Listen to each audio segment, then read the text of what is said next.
Good morning. Good morning. Welcome back to Bookie Monsters. My name is PK. It is Wednesday, May 1st. Happy May Day. Hope you're having a good day. Thank you for tuning in. Thank you for watching live if you are watching it live.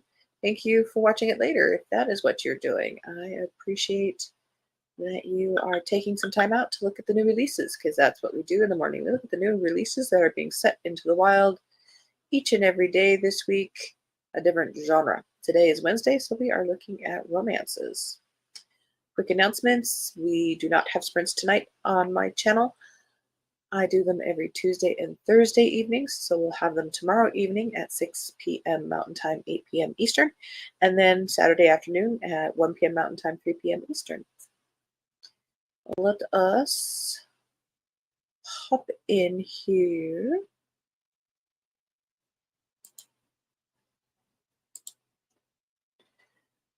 This one made me do a double take because that is a very lovely movie with Alan Rickman in it. Truly, Madly, Deeply by Alexandria Bellefleur. And it looks book-oriented from the cover. Sparks fly when a lovelorn romance novelist and... Hang on a second. Let me close out this one while I'm here.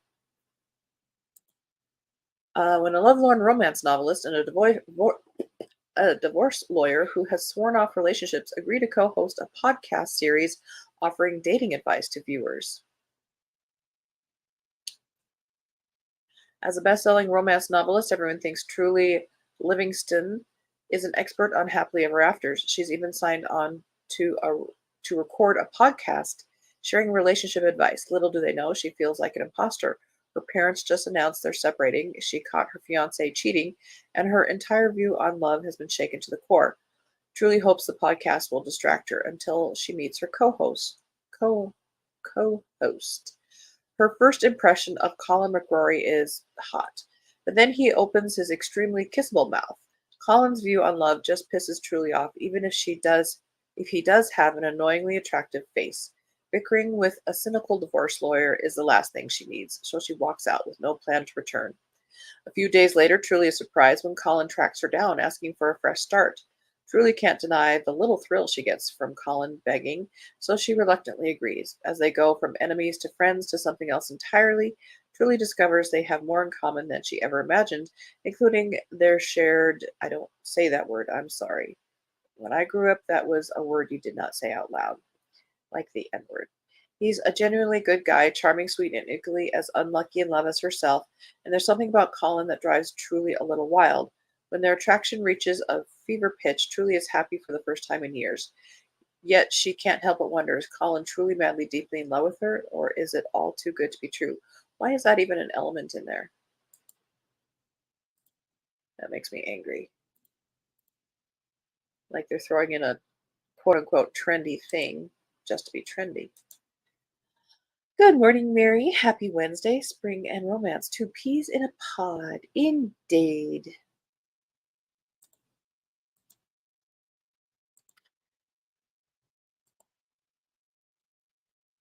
Hope you had a good night. Happy Medium by Sarah Adler.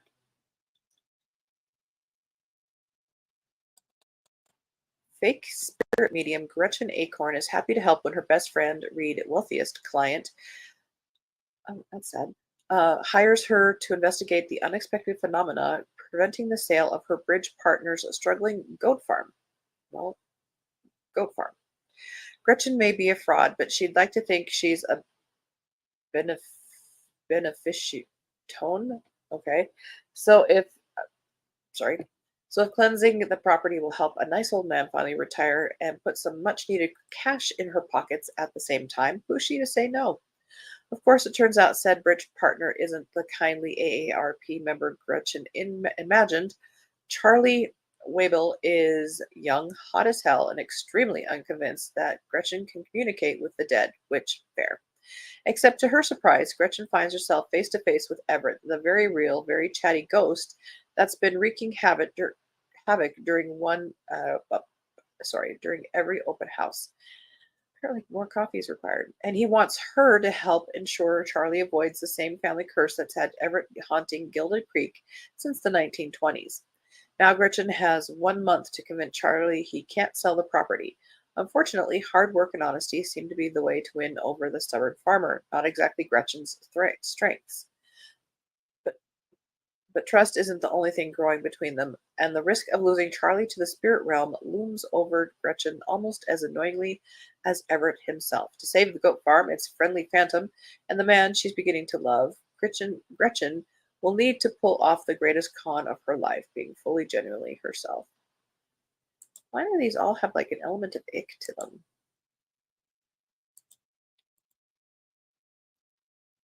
Maybe it's just me.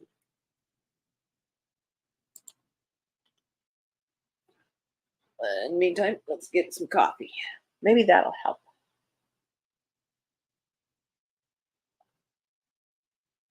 I got my new coffee maker yesterday delivered, so we are back in good coffee.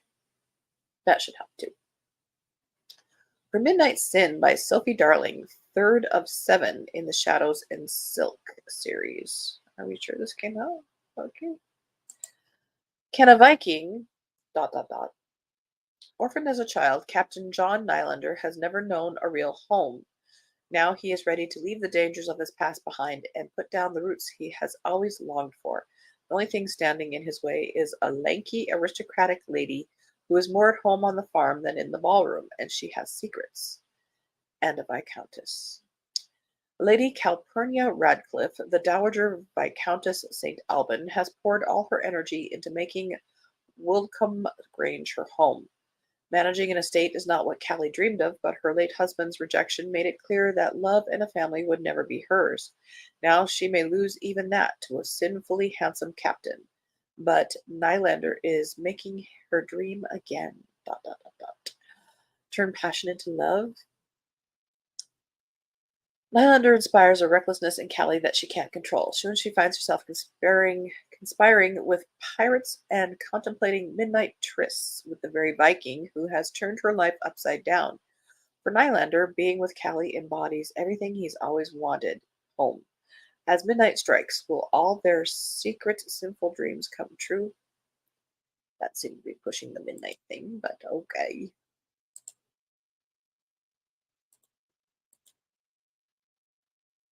Again, I might be in a snarky mood. I don't know why. I slept well. I slept really well, as far as I can remember. Happy May 1st. Hard to believe it's May already. The summer is nipping at our heels. Indeed. Hopefully it won't be in the 90s again today for you.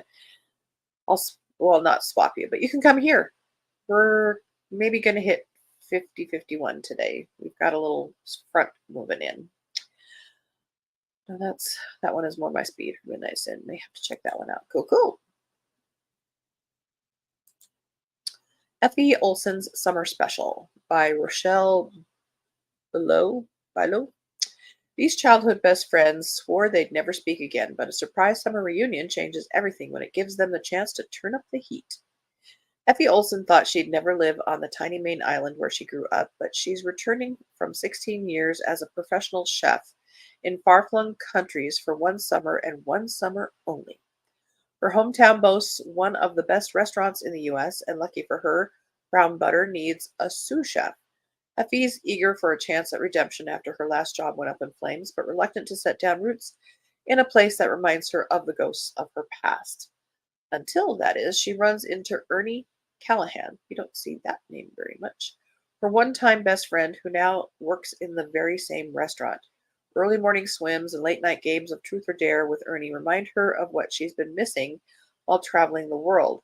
He knows her better than anyone, and it doesn't hurt that his smile lights her up brighter than the lighthouses dotting the craggy coastline. But the restaurant has a secret that's bursting at the seams, and if Effie doesn't keep it, her job will vanish into the foggy Maine air.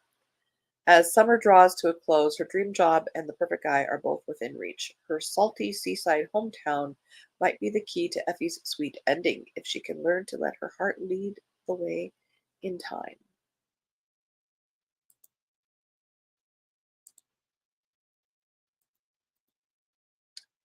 Because the Baron broods.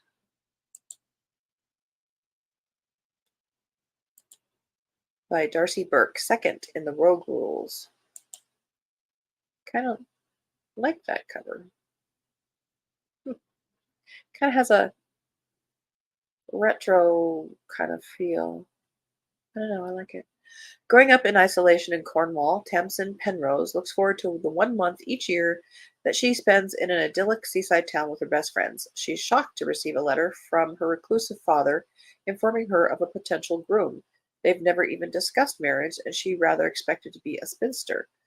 But she's met a charming, if serious, baron, and now she's dreaming of a romantic wedded life. During his annual trip to a friend's seaside estate, broody Isaac Deverell, Baron Droxford, finds himself in an objectionable situation, socializing with a group of ladies over several days. He is not prepared for the storm of cheerfulness that is Miss Penrose, nor can he deny that she makes him feel good. Because Isaac is an unheroic rogue with a devastatingly sinful secret, he should flee this delightful ray of sunshine. However, he can't keep his distance, and when her overzealous suitor arrives and won't take no for an answer, Isaac protects her in a scandalously public fashion. Now he can't run from her. Can these attracted opposites find a happy ever after, or will the past destroy their chance?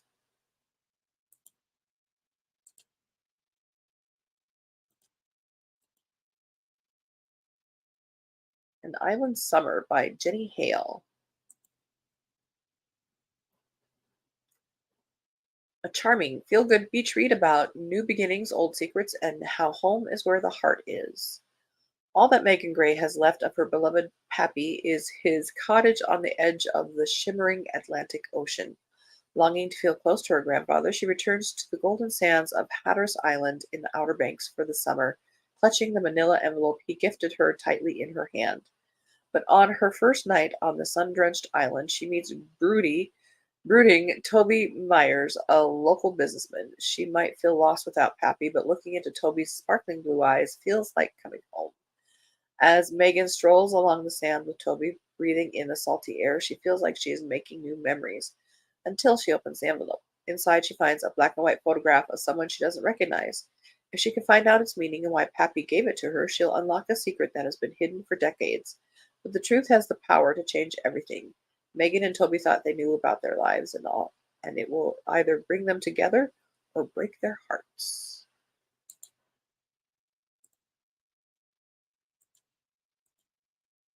Love you, mean it. Has a Pride and Prejudice feel for yeah, yeah. Even the cover did.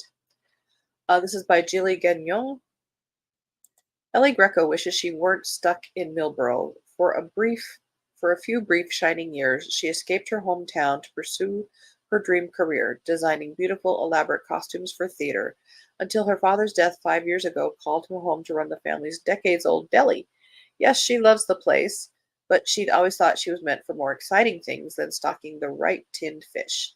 But when Ellie hears that a local landlord is planning to rent to Mangia, the glitzy gourmet food department store, the very existence of Greco's Deli is suddenly in jeopardy. She tries to plead her case to Theo Taylor, scion of the property management firm that is about to put her out of business. But their meeting goes from bad, it's not her fault he's infuriating, to worse, no one expects the ceiling to literally fall in.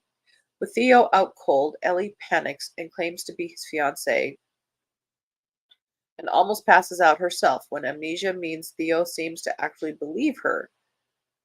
There is so much to unpack here. Soon the effects of the head injury wear off, but Theo proposes that their engagement stick around. If they manage to convince enough people, they might both get what they want, an end to the Mangia deal. Ellie doesn't trust him. After all, if Theo Taylor wants it, how can it be good for her? But seeing no other option, she reluctantly agrees. And miraculously, the fake engagement seems to be working. Even Ted, Theo's shrewd, cold father, seems convinced. That is until Sam, Theo's ex-fiance, reappears on the scene. This is While You Were Sleeping movie. While only Not only does she see through the ruse, but she proposes an arrangement of her own, forcing Ellie to decide between a blossoming friendship, her family legacy, and the burgeoning romance she frankly never asked for. Wow, that's a lot. I don't know. I feel feel like it's trying too hard or something. I don't know. King of Sloth by Anna Huang. Fourth in the Kings of Sin. Fourth of four. He'd never wanted anyone enough to chase them until he met her. Charming, easygoing, and rich beyond belief, Xavier Castillo has the world at his fingertips. He also has no interest in taking over his family's empire, much to his father's chagrin, but that hasn't stopped women from throwing themselves at him unless the woman in question is his publicist. Nothing brings him more joy than riling her up, but when a tragedy forces them closer than ever, he must grapple with the uncertainty of his future and the realization that the only person immune to his charms is the only one he truly wants. Cool, intelligent, and ambitious, Sloane Kensington is a high-powered publicist who's used to dealing with difficult clients. However, none infuriate or tempt her more than a certain billionaire heir with his stupid dimples and laid-back attitude. She may be forced to work with him, but she'll never fall for him, no matter how fast he makes her heart beat or how thoughtful he is beneath his party persona. He's her client, and that's all he'll ever be, right? Now, this next one was interesting. Interesting title. 888 Love and the Divine Burden of Numbers by Abraham Chang. Love is a numbers game. Young Wang has never Young Wang has received plenty of wisdom from his beloved uncle. Don't take life too seriously, get out on the road when you can, and everyone just gets just 7 great loves in their life, so don't blow it. This last one sticks with Young as he's an obsessed cataloger of his life. Movies watched, favorite albums, all filtered through Chinese numerology and superstition. He finds meaning in almost everything, for which his 2 best friends endlessly tease him. But then at the end of 1995, when Young is at New York University, he meets Arena. She's beautiful, charismatic, quick-witted, and crassly funny. They fall in love, and for Young, it feels so real that he's thrilled and terrified. As Young and Arena's relationship blossoms, we get flashbacks to Young's first 5 loves. That means Arena is number 6. Was his uncle wrong? Is she the one and only? Or are they fated for failure to make room for Young's final 7th love? Kind of an interesting twist on it. Wine and Research, Citizen Soldier Series, book number 8 by Donna Michaels. Growing up, Elle Hudson lost herself in books as a form of escape after 2 separate tragedies claimed the life of her father and her brother. Her love of reading eventually blossomed into a successful writing career.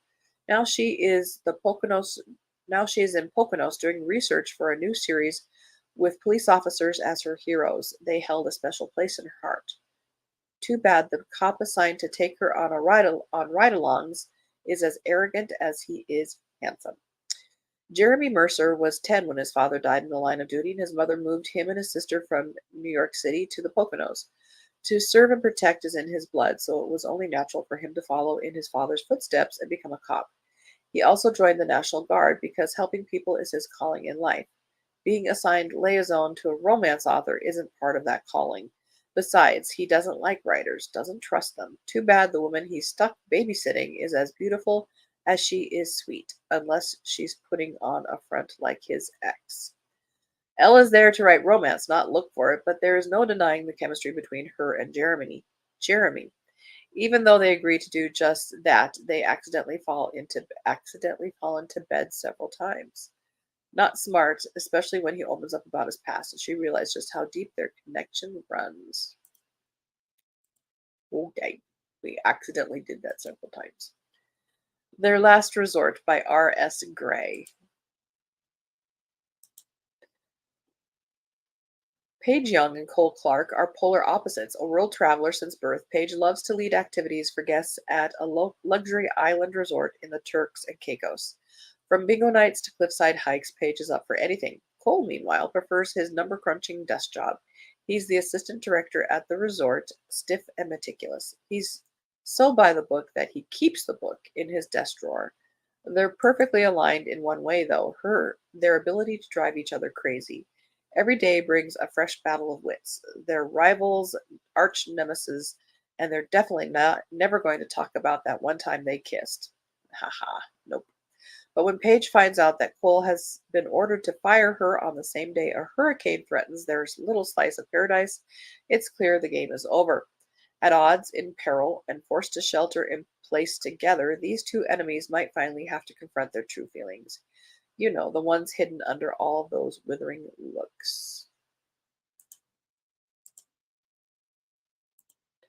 The Roads We Follow by Nicole Deese. A cross-country road trip, a secretive box of journals, an unforgettable summer romance. As the youngest daughter of a country music legend, Reagan Farrell longs to establish an identity away from the spotlight and publish her small-town romances under a pen name. But after her dream is dashed when she won't exploit her mother's fame to further her own career, she hears a rumor from a reliable source regarding a all being written by a tell-all. Wow, being written about the Farrow family. Making matters worse, the unknown author has gone to great lengths to remain anonymous until publication. Reagan chooses to keep the tell all a secret from her scandal-leery sisters as they embark on a 2-week cross-country road trip at their mother's request, and makes it her mission to expose the identity of the author behind the unsanctioned biography. But all is complicated when she discovers their hired bus driver, Micah Davenport, has a hidden agenda of his own, one involving both of their mothers and an old box of journals. As they rely on each other to find the answers they seek, the surprising revelations they unearth will lead them down an unexpected road of love and reconciliation.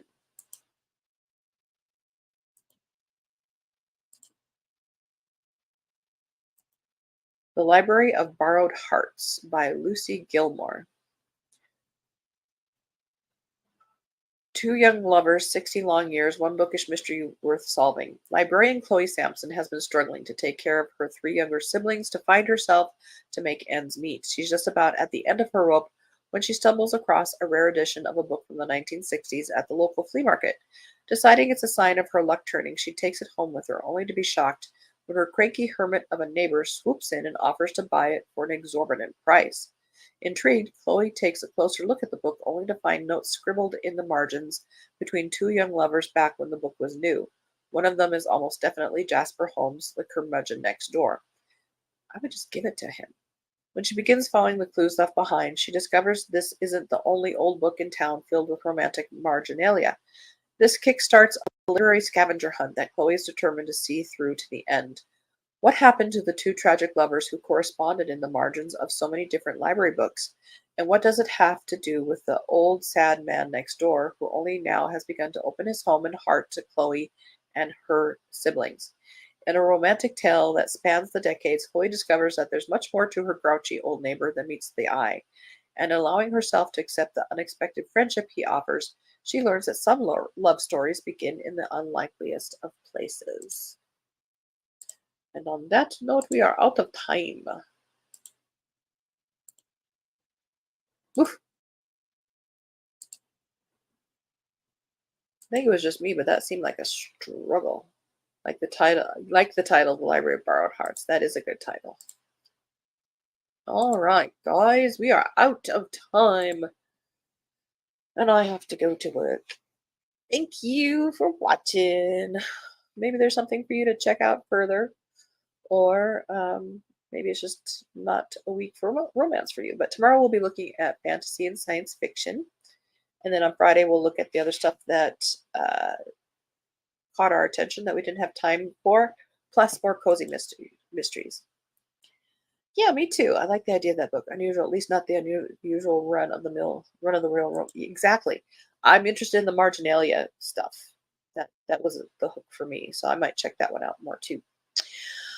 Have a very good Wednesday. Again, no sprints tonight on my channel, but I will have them tomorrow night at 6 p.m. Mountain Time, 8 p.m. Eastern. Hope you have a good day. Read good books. Please take care of yourselves. Hit the like button, hit subscribe, hit the notification bell. You know the drill. And tell people about us. We'd like to have more people know about the new releases and so forth. So have a good day, and don't be a bookworm, be a bookie monster. Om nom nom. Have a great day, guys.